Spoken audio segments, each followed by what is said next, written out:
ونصلي ونسلم على رسوله الكريم أما بعد فأعوذ بالله من الشيطان الرجيم بسم الله الرحمن الرحيم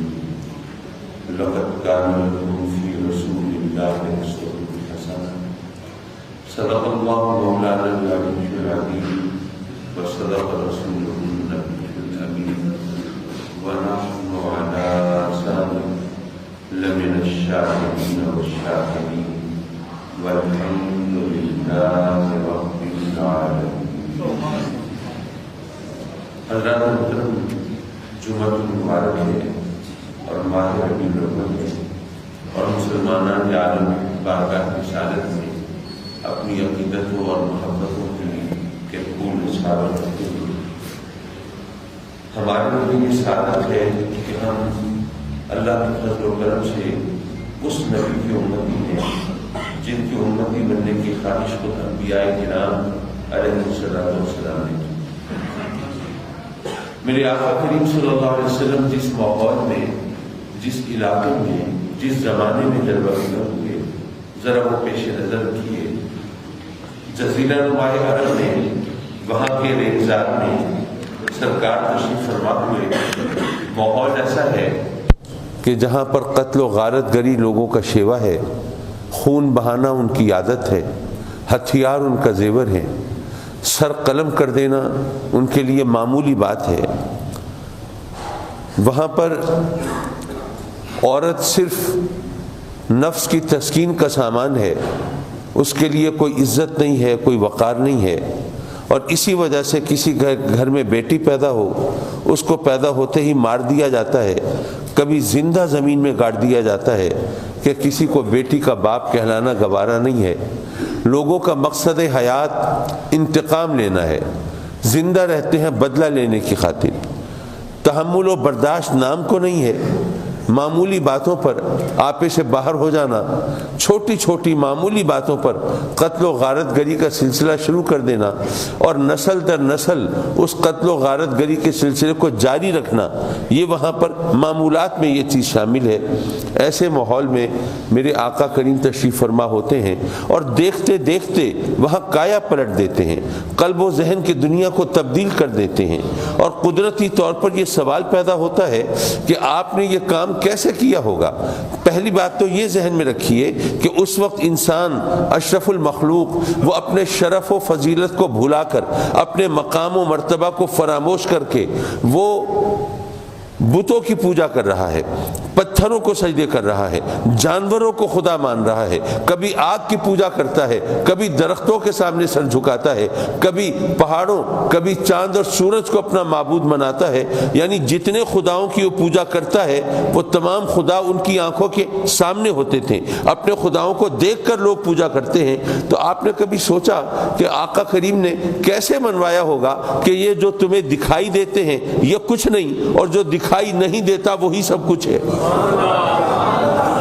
یہ کوئی معمولی بات تو نہیں ہوگی. آج کل بھی اگر آپ کا عرب لوگوں سے واسطہ ہو تو آپ کو اندازہ ہوگا کہ ان سے کوئی بات منوانا آسان کام نہیں ہوتا. اور بات منوانا تو چلو پھر بھی ممکن ہوتا ہے، جبکہ آج کل تعلیم عام ہو گئی ہے، روشن خیالی ہو گئی ہے، دلیل کی زبان لوگ سمجھنے لگے ہیں. لیکن آج سے 1500 سال پہلے کا اس وقت کا تصور کیجئے کہ اس وقت ان کی ضد اور ان کی ہٹ دھرمی کی کیفیت کیا ہوگی، اور اپنے عقیدے اور نظریات پر مستقل مزاجی کا عالم کیا ہوگا. تو میں عرض کر رہا تھا بات منوانا تو پھر بھی کسی حد تک ممکن ہوگا، لیکن کسی کا عقیدہ بدل دینا یہ کتنا دشوار ہوتا ہے. تو آقا کریم صلی اللہ علیہ وسلم نے کیسے ان کا عقیدہ بدلا ہوگا، کیسے منوایا ہوگا. میں چشم تصور سے دیکھ کر یہ محسوس کرتا ہوں کہ آقا کریم صلی اللہ علیہ وسلم ان سے فرما رہے ہیں کہ اے لوگو، میں خدا نہیں ہوں، میں معبود نہیں ہوں، میں پوجا کے لائق نہیں ہوں، میں پرستش کے قابل نہیں ہوں، میں تو اس کا بھیجا ہوا رسول ہوں، اس کا فرستادہ نبی ہوں، میں تو اس کا عبد مقدس ہوں، پاک بندہ ہوں، لیکن اگر پتھر میرے نام کا کلمہ پڑھتے ہیں تو جس کا کلمہ میں پڑھتا ہوں اس کی شان کیا ہوگی؟ اے لوگو، میں تو خدا نہیں ہوں، لیکن اگر جانور میرے قدموں پہ سجدہ ریز ہوتے ہیں تو جس کی بارگاہ میں میں سر جھکاتا ہوں پھر اس کا مقام کیا ہوگا؟ اے لوگو، میں تو پوجا کے لائق نہیں ہوں، لیکن اگر چاند میرے اشارے پہ 2 ٹکڑے ہو جاتا ہے تو جس کے اشاروں پہ میں چلتا ہوں اس کی طاقت کا عالم کیا ہوگا؟ یارو، تاریخ شاہد ہے، ماننے والوں نے پہلے مصطفیٰ کو مانا ہے اور بعد میں خدا کو مانا ہے۔ حضرات مکرم، میرے آقا کریم حضور علیہ الصلوۃ والسلام نے جب پہلی بار کھل کر اعلان نبوت فرمایا، صفا کے پہاڑ پر کھڑے ہو کر لوگوں کو بلایا، اور جب لوگ جمع ہوئے ان سے پوچھا اگر میں تمہیں خبر دوں کہ پہاڑ کے دوسری طرف ایک لشکر ہے حملہ کرنے کے لیے تیار، مانو گے؟ لوگوں نے کہا آپ صادق ہیں، دروغ گوئی آپ کا شیوا نہیں ہے، اور کذب بیانی آپ کی عادت نہیں ہے، اور جھوٹ کو آپ کے ہونٹوں سے نسبت نہیں ہے، آپ نے جو کہا ہمیشہ سچ کہا، آپ تو صداقت کا معیار ہے، ہم آپ کی بات مانیں گے۔ تو تب آپ آقا کریم نے ذرا غور کیجئے، یہ نہیں فرمایا اے لوگوں میرے پاس جبریل امین آئے ہیں، یہ نہیں کہا اللہ کی طرف سے فرشتہ آیا ہے، یہ نہیں کہا رب کا حکم آیا ہے، بلکہ کیا کہا؟ اے لوگوں مجھے صادق مانتے ہو، مجھے خطاؤں سے پاک مانتے ہو، میری بات کا اعتبار کرتے ہو، اگر مجھے مانتے ہو تو اس کو بھی مان لو۔ حضرات مکرم، یہ تاریخ ہے، یہ تو اس سے کسی طرح گریز ممکن نہیں ہے۔ حضرات مکرم، یہاں پر ایک بات میں یہ بھی کہتا چلوں، جب آقا کریم صلی اللہ علیہ وسلم جس زمانے میں تشریف فرما ہوئے تو میں نے بتایا کہ وہاں پر عورت کی کیا حیثیت تھی اور بچیوں کے ساتھ کیا سلوک ہوتا تھا، اور آقا کریم جب تشریف لائے تو انہوں نے اپنی رب کائنات نے اپنے کرم سے ان کو بچیاں عطا فرمائی، بیٹے دے کے واپس لے لیے، اور آقا کریم نے اپنی بیٹیوں پر شفقت و محبت کی انتہا کر کے دکھائی اور بتایا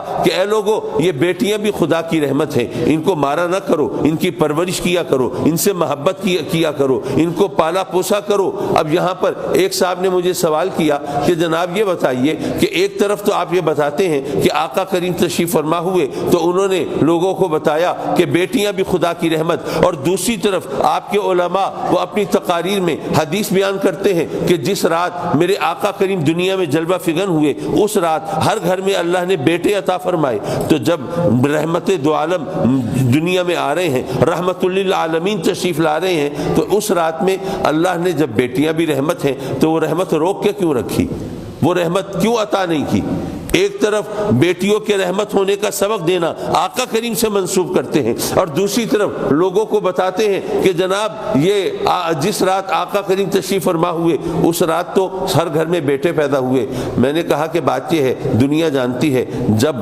کسی کے گھر بیٹی پیدا ہوتی تھی وہاں پر لگتا تھا کوئی ولادت نہیں ہوئی ہے، کوئی فوتگی ہو گئی ہے، ایک رنج و الم کی فضا ہوتی تھی، رونا پیٹنا ہوتا تھا، آہ و فغاں ہوتا تھا، ماتم کی کیفیت ہوتی تھی۔ تو رب کائنات نے گویا کارکنان قضاء و قدر سے یوں فرمایا کہ اے فرشتوں، بے شک بیٹیاں بھی میری رحمت ہیں، لیکن آج کی رات اگر میرے محبوب کی ولادت کی رات میں کسی کے گھر میں بیٹی پیدا ہوگی، وہاں رونا پیٹنا ہوگا، وہاں ماتم ہوگا، وہاں آہ و فغاں کی کیفیت ہوگی۔ تو میری غیرت یہ گوارا نہیں کرتی کہ جب میرا محبوب دنیا میں آ رہا ہے تو آج کی رات کہیں رونا پیٹنا ہو، نہیں، آج کی شب تو ہر گھر میں بیٹے پیدا ہوں تاکہ ساری دنیا میرے محبوب کی ولادت کی خوشیوں میں گویا شریک ہو جائے۔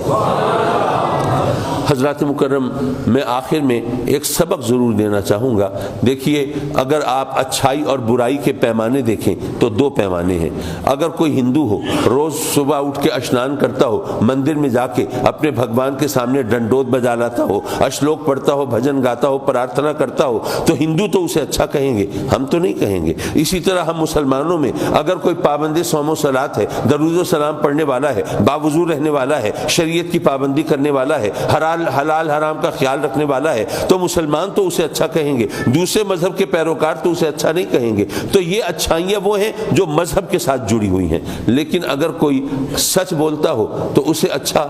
کہنے کے لیے کلمہ پڑھنا تو ضروری نہیں ہے، اور کوئی جھوٹ بولتا ہو تو اس کی مذمت اور برائی کے لیے کسی خاص مذہب کا پیروکار ہونا تو ضروری نہیں ہے۔ اس کو تو ہر ایک جھوٹے کو ہر ایک برا کہے گا، سچے کو ہر ایک اچھا کہے گا، شجاعت کو ہر ایک اچھا کہے گا، اور بزدلی کو ہر ایک برا برا کہے گا، سخاوت کو ہر ایک اچھا کہے گا اور کنجوسی کو ہر ایک برا کہے گا۔ یہ پیمانہ وہ ہے جس میں مذہب کا دخل نہیں ہے، یہاں پر انسان ہونا ضروری ہے۔ اگر آپ کے اندر انسانیت ہے تو آپ سچائی کو اچھا کہیں گے، بہادری کو اچھا کہیں گے، سخاوت کو اچھا کہیں گے، اولو العزمی کو اچھا کہیں گے، لوگوں کے دکھ درد کو محسوس کرنے کو اچھا کہیں گے، مخلوق خدا کے کام آنے کو آپ اچھا کہیں گے۔ اب آقا کریم صلی اللہ علیہ وسلم کی تعلیمات کو ذرا پیش نظر رکھیے۔ میرے آقا کریم نے بے شک ہمیں حلال حرام کے بارے میں بھی بتایا ہے، صحیح غلط کا شریعت کے پیمانے بھی ہمارے سامنے رکھے ہیں، لیکن یہ بھی بتایا ہے نا کہ چغلی کھانا بری بات ہے، یہ بھی بتایا ہے کہ غیبت کرنا یہ بہت بڑا گناہ ہے، یہ بھی بتایا ہے کہ جھوٹوں پر خدا کی لعنت ہے، اور یہ بھی بتایا ہے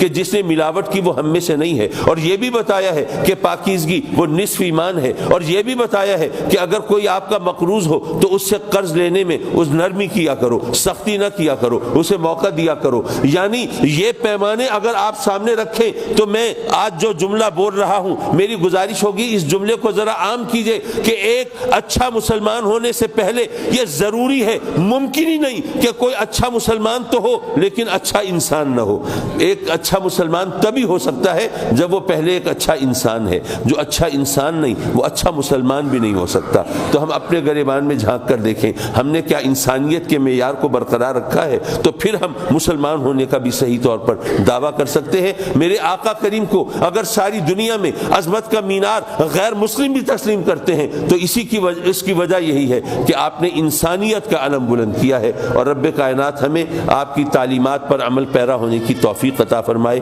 وآخر دعوانا ان الحمد للہ رب العالمین۔ پاکستان کا مطلب کیا؟ السلام علیکم۔